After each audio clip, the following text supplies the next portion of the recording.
kalabasan ng aking ginagawang ito. Malawak-lawak po itong tabasin na ito eh. Sige po guys, mamaya ulit hanggang sa mga susunod kong mga video. Ayan. May mga hukay-hukay kasi nakakatakot. Kasi yan ay babahay ng mga asawa. Malamig na area. Yung mga ganyan, tinatakluban na po yan.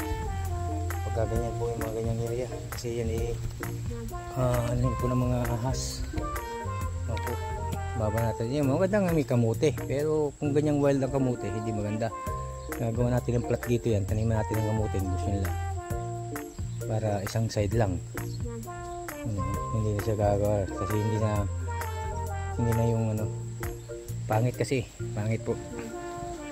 Sige po guys. Mamaya ko na lang kayo i-update. At para matapos ko itong ginagawa ko. Nasa Mandala ko wala pong ulanin. Hindi pa bumabagsak yung ulan. Pero okay lang po. Try my best po guys. Yan po, nakakuha tayo ng sweet potato, talong.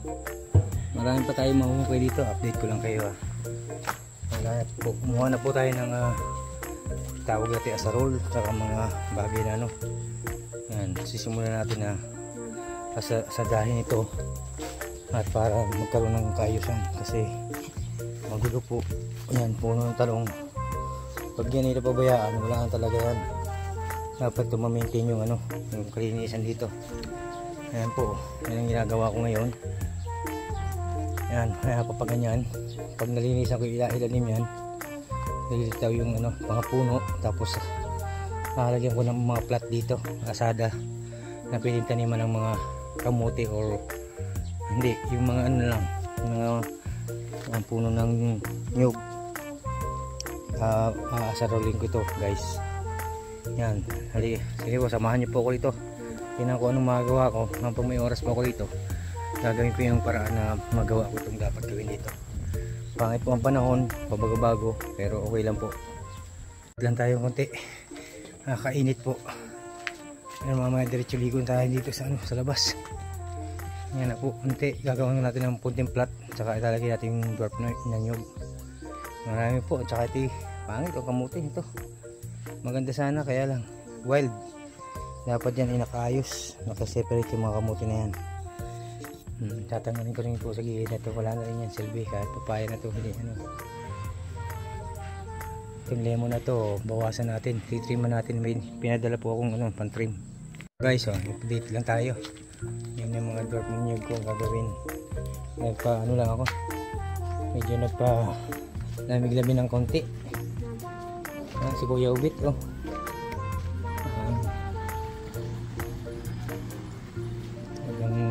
mabilis kumuha ito Kuya. Tuloy hintay lang tayong update dito.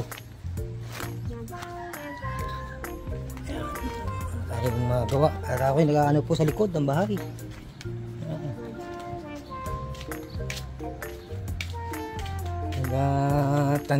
Gagawin kong pong plat yung likod para makita nyo rin po yung likod. Ayan yung gabi, nilagay ko po yung gabi sa likod. Ayan na po yung kulay ng bahay. Bali na puti na siya. So ayan mga gabi na yan, tatanim-tanim ko. Shout out. Ano yung gabi na yan? Pwedeng ano yan, yung gabi pag lumaman yan. Hindi, ano yan? Wala pa yan, ano pa yan? Kaya yan ang gagawin natin.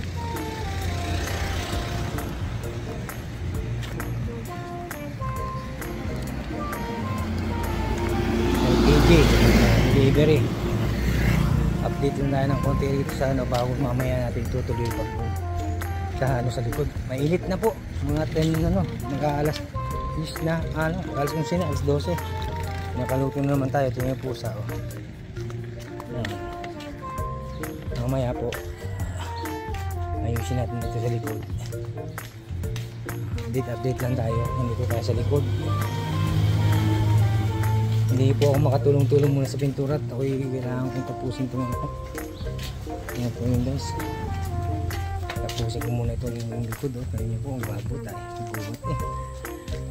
ito yung makamote, tinanggal ko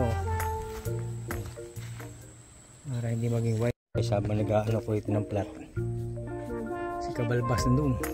Banat. Sila yung ano, yung pader.